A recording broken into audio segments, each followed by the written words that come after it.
Jacot. La parole est à Monsieur Larive pour le groupe France Insoumise. Vous avez la parole, Monsieur Larive.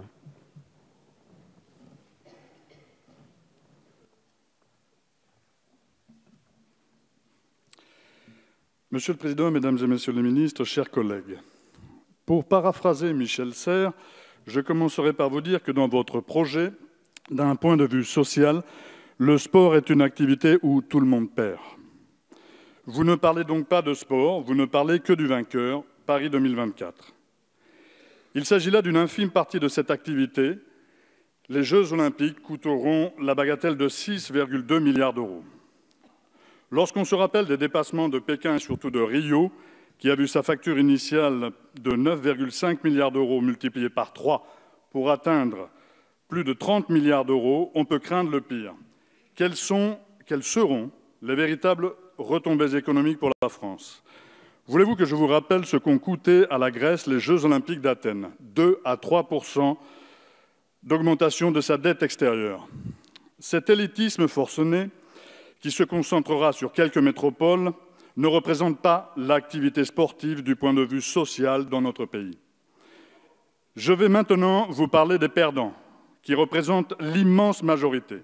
Ce sont les collectivités territoriales, à qui l'on a supprimé plus de 3 milliards de revenus, notamment au travers de la suppression de la taxe d'habitation. Il faut savoir que nos communes sont propriétaires de 50% des infrastructures sportives dans notre pays. Elle est là, la multitude. N'y avait-il pas d'autres priorités? La lutte contre les violences est un chantier qui devrait retenir toute notre attention. Certaines arènes sportives sont devenues des lieux où se cristallisent les nationalismes et les haines imbéciles qui les accompagnent.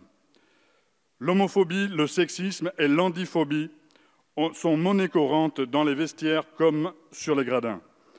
Quid des conditions d'exercice déplorables des professionnels de l'accompagnement sportif? Des infrastructures délabrées ou carrément obsolètes, vitrine de l'inégalité territoriale en ce domaine. L'attribution des Jeux olympiques n'a pas fait augmenter le budget de votre ministère, Madame la Ministre. Avec 481 millions d'euros, soit près de 2 fois le montant du transfert de M. Neymar da Silva Santos Junior au Paris Saint-Germain, l'intervention de l'État en faveur du sport va diminuer de 7% l'année prochaine. Vous spéculez sur des créations d'emplois pour Paris 2024, alors que l'utilisation massive d'intérimaires et surtout de bénévoles contribuera un peu plus à la précarisation des conditions de travail et à la dérégulation du Code du travail que vous accompagnez. Ceci pour répondre aux exigences ultra-libérales du CIO, comme l'ont prouvé déjà les diverses préparations olympiques, au Brésil notamment. Les bénévoles constituent le tissu associatif de notre pays, principal garant du bon fonctionnement du modèle sportif français. Ils mériteraient toute notre attention pour que soit enfin créé un statut qui reconnaîtrait leur implication dans la diffusion de nos valeurs républicaines. La fin des contrats aidés et leur non-remplacement, la suppression de la réserve parlementaire et son non-remplacement, la baisse drastique des dotations aux collectivités territoriales sont autant d'atteintes à la pérennisation du monde associatif. Ce modèle altruiste que le monde entier nous envie est un des garants de la cohésion sociale de notre République. On y rencontre la jeunesse de notre pays dans des services civiques, ces ersatz d'emploi qui ponctionnent près de 82% des crédits consacrés au programme vie sportive et associative. Cette jeunesse à qui l'on demande de jouer son avenir au tirage au sort. Et là, j'ai une idée comme ça pour vous aider. Et si l'université française était sponsorisée par la Française des Jeux?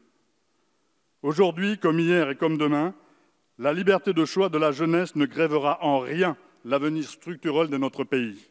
Bien au contraire.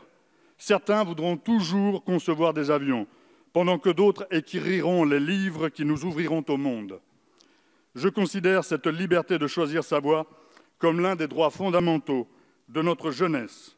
Certains sportifs, et ce n'est pas dénué de sens, certains seront sportifs, et ça n'est pas dénué de sens.